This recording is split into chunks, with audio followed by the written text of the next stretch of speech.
Oke, selamat malam ya. Sebentar Kitun, saya tanya umur berapa Kitun? Saya umur 20-an ya. Dulu kelahiran tahun berapa? Kelahiran di atas, ya Waduh. pokoknya tahun 2000-an. Sebentar, sebentar. Nanti kita bisa kena pelanggaran. Soalnya saya lihat seperti di bawah umur loh. Tidak, tidak. Benar, Anda tidak di bawah umur. Tidak. Oke, saya mau tanya dulu. Kitun, Anda ini seorang Muslim. Iya, kebetulan dulu saya agama Muslim, namun saat ini melihat kerusakan agama Muslim, Abang. Seperti itu. Melihat kerusakan agama Islam. Oke, baik, baik, baik. Jadi sekarang ini Anda ini masih Islam atau bagaimana? Sudah keluar ya, karena banyak sekali kerusakan di agama Islam. Nah, dan saya sepakat dengan Abang Edis TV bagaimana di Padang ya, emang sudah tidak seperti manusia gitu. Aneh.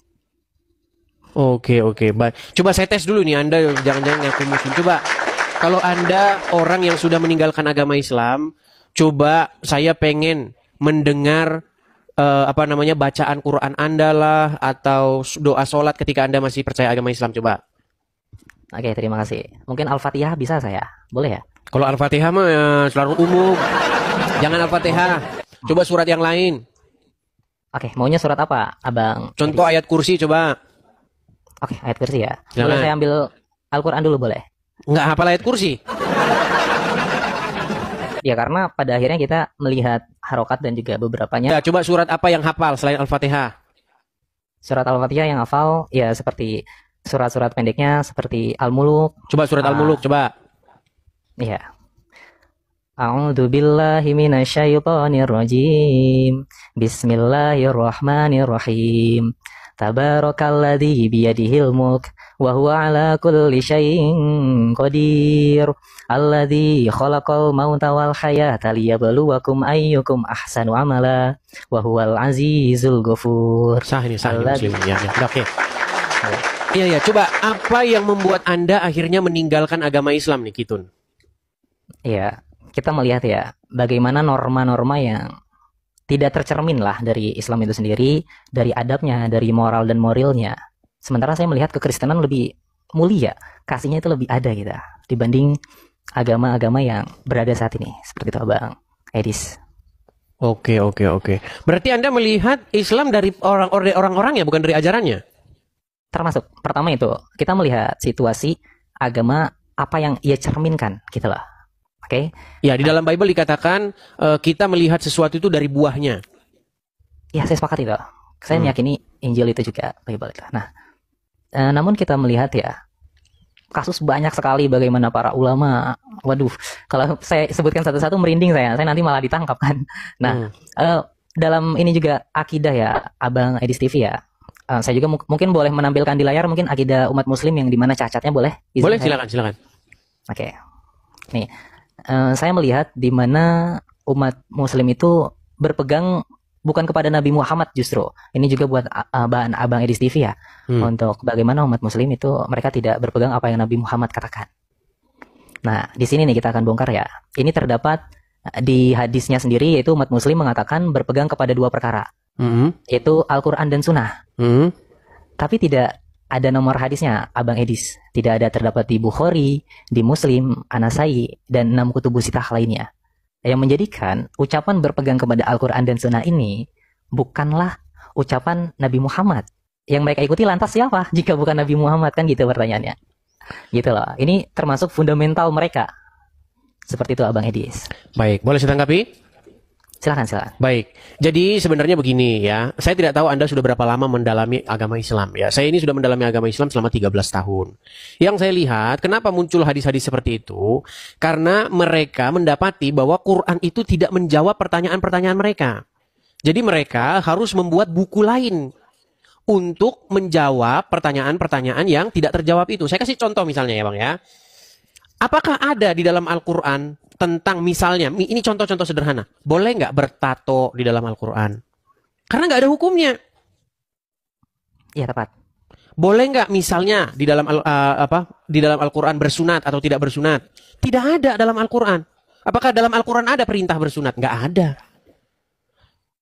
Kita mau baca sampai 1000 kali pun tidak bakal ketemu tentang sunat itu. Nah, makanya muncul yang Anda barusan kutip tadi, hadis-hadis yang palsu tadi, yang mursal itu tadi kata Anda. Aku tinggalkan kepada kalian Quran dan As-Sunnah. Sebenarnya ayat itu dikarang supaya apa? Supaya umat muslim punya jawaban atas dalam tanda kutip absennya Al-Quran menjawab pertanyaan-pertanyaan itu. Maka dikaranglah kitab-kitab lain untuk menyempurnakan Al-Quran yang memang tidak lengkap. Ya, saya sepakat Al-Quran tidak lengkap memang. Tidak lengkap. Tetapi ada ayat Al-Quran yang mengatakan bahwa Al-Quran itu menjelaskan segala sesuatu. Di dalam surat An-Nahl ayat 89, sesungguhnya Al-Quran itu adalah kitab yang menjelaskan segala sesuatu. Tapi ketika ditanya apakah kita harus sunat atau tidak, Quran nggak tahu. Iya, betul-betul. Bahkan hukum hakamnya pun tidak jelas ya. Nabi Muhammad tidak mengatakan dan beliau mengadakan suatu perkara yang baru. Iya. Seperti ilmu yang mungkin Abang Edis lebih mengetahui ya, soal ilmu mantik, sorof, balago kan Nabi Muhammad tidak pernah mengajarkan. Nggak ada. Itu semua karang-karangan para ulama begitu. Mereka harus membuat yang sedemikian rupa, yang sedemikian rumit untuk menghalangi orang Islam membuka Al-Quran. Makanya dikatakan kalau kamu tidak sesuai dengan pemahaman para ulama, kamu sesat. Itu adalah sebagaimana mereka akan membuat sebuah pengaruh begitu terhadap orang-orang awam sehingga mereka akhirnya dikontrol. Iya. Akhirnya mereka tidak punya keberanian untuk mendalami Al-Quran. Mereka tidak punya kapasitas untuk memahami Al-Quran. Yang punya kapasitas hanya ulama-ulama saja begitu. Iya. Dan juga saya akan menampilkan satu layar lagi, boleh ya, Pak? Silakan. Ini ada yang dikategorikan Nabi Muhammad justru yang mengatakan para ulama di akhir zaman. Jadi Nabi Muhammad yang sendiri yang memberikan sebuah justifikasi kepada mereka gitu. Ini terdapat di Al-Misikat Al-Masabi, hadisnya juga sahih nomor 276. Di mana mengatakan Nabi Muhammad di akhir zaman Islam hanya tinggal namanya gitu. Iya, betul. Dan Al-Quran tulisannya saja, masjidnya megah namun tidak ada hidayah di dalamnya. Nah, dilanjutkan oleh Nabi Muhammad di sini, para ulama, nah di atas ini nih, para ulama mereka orang yang paling sejahat-jahatnya makhluk. Iya. Tapi gini Bang, itu semua bertentangan dengan omongan Muhammad sendiri. Pokoknya setiap Muhammad ngomong sesuatu, nanti ada yang bertentangan dengan omongannya itu. Contoh ini, bahwa agama Islam nanti itu akan terasa asing, betul nggak? Bahwa agama Islam itu akan ditinggalkan, bahkan orang merasa aneh dengan sebutan agama Islam, betul? Ya, artinya menurut prediksi Muhammad, agama Islam itu akan punah, akan musnah, betul? Iya, akan habis. Tapi nanti di sisi yang lain mengatakan Islam akan berjaya. Makanya satu sama lain akan cakar-cakaran.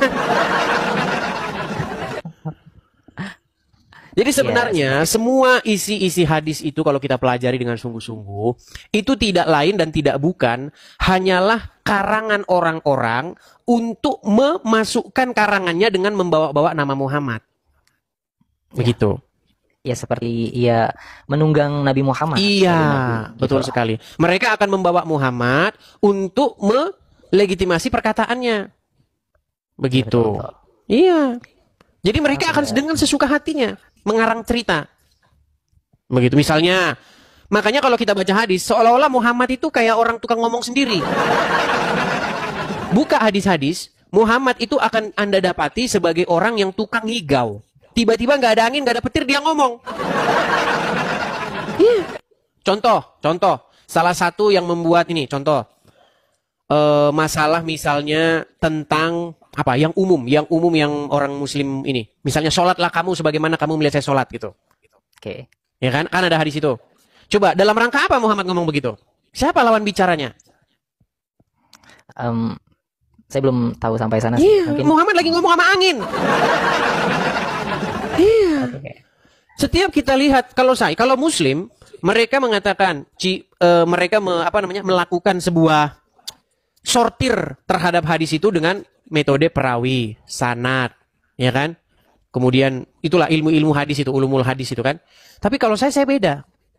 Bagaimana cara saya menemukan sehadis itu palsu atau enggak? Cara saya gampang. Ketika Muhammad ngomong sendiri nggak ada angin, nggak ada petir, kadang-kadang dia ngomong sama tembok, itu udah pasti palsu. Nah, jadi tanpa indikasi terlebih dahulu ya, iya. Pak.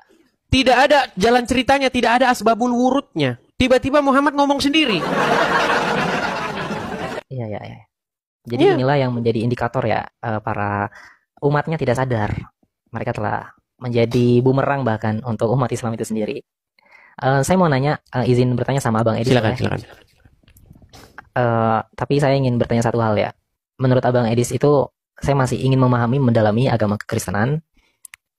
Bagaimana sih cara kita mengenal Tuhan itu sendiri? Mungkin dengan perspektif Abang Edis Ya, melihat. dengan memahami firman-firmannya, dengan memahami apa yang diajarkannya, begitu. Makanya saya sarankan uninstall Quran, install Bible. Gitu.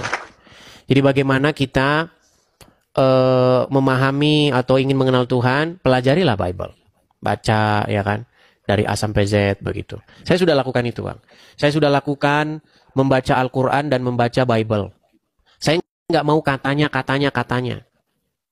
Oke, Setelah saya pelajari, memang kesimpulan saya itu. Setiap orang yang membaca Al-Quran dan membaca Bible dengan sungguh-sungguh, pasti akan menyimpulkan kesimpulan yang sama dengan saya. Bahwa Al-Quran tiada lain adalah buku yang isinya banyak menjiplak isi Bible. Tapi jiplaknya buru-buru, sehingga ngaco balau. ya saya juga melihat ya, ketika baca Bible sendiri, itu dikisahkan Nabi Adam, namun di dalam Al-Quran itu sangat sedikit kisah dari Nabi Adam, berbanding Bible sangat, sangat detail. Ya. Gitu lah. Tapi sekalipun demikian, Bible tidak pernah mengklaim bahwa buku ini sangat detail, menjelaskan segala sesuatu. Nggak pernah Bible mengklaim buku seperti itu. Tapi Quran, buku yang hanya seperti itu. Buku ini menjelaskan segala sesuatu. Tapi ditanya, kenapa orang sunat? Quran tidak tahu. Ya, Gitu. oke. Ya, itulah yang harus Anda harus menjadi duta ini kepada teman-teman Anda yang masih Muslim. Coba ajak mereka berargumen, ajak mereka diskusi. Begitu. Kenapa Al-Quran tidak sanggup menjelaskan segala sesuatu seperti yang diklaim oleh dia? Karena yang dikatakan menjelaskan segala sesuatu Quran, bukan Muhammad. Ya, tepat, tepat. Bahkan Muhammad pun dia harusnya berguru kepada Quran. Begitu. Dan banyak sekali yang berguru kepada ulama, ia tidak berguru kepada Qurannya itu sendiri. Ya, Gini loh, maksud saya, mereka mengatakan Nabi Muhammad tidak bisa baca tulis ya. Itu kan tuduhan ya. Sementara di dalam Al-Quran, banyak ayat yang mengatakan Nabi Muhammad membaca gitu. ya. Jadi mereka lebih mendengar kepada para ulama atau kepada Al-Quran itu sendiri. Kan dilema jadinya. Memang Umat begini, tersebut. Mak. Memang begitu dalam ajaran agama Islam. Mau versi Muhammad buta huruf? Ada. Mau versi Muhammad bisa membaca? Ada. Mau versi Muhammad hidupnya yang sedih-sedih? Ya kan? Hidupnya yang sederhana? Ada. Mau Muhammad yang versi kaya? Ada. Ada. Mau Muhammad versi hidup susah? Makan sampai ngutang? Ada. Mau Muhammad versi kaya? Mendapatkan banyak emas dan perak? Ada. Makanya saya bilang, makin dipelajarin agama Islam, makin ingin orang akan mencampakkannya. Begitu. Iya, bahkan dari beberapa narasi hadis ya mengatakan Aisyah sendiri yang meracuni Nabi Muhammad. Iya, Kan, iya. wow, itu sebuah Kalau abang tanya sama orang-orang Syiah itu sangat membenci Aisyah dan Hafsah dan bapaknya. Jangan lihat Aisyah dan Hafsahnya, karena mereka itu kan hanya dua orang perempuan. ya, Tetapi lihat siapa di balik dia, di balik mereka itu ada siapa? Ada tokoh-tokoh yang besar. Makanya ada ayat dalam Al-Quran itu, jika kamu berdua bahu-membahu menyusahkan Nabi, maka ketahuilah Allah adalah pelindungnya dan juga para malaikat dan juga Jibril dan juga orang-orang mukmin. Coba itu. ya, sepakat saya akan hal itu ya. Iya.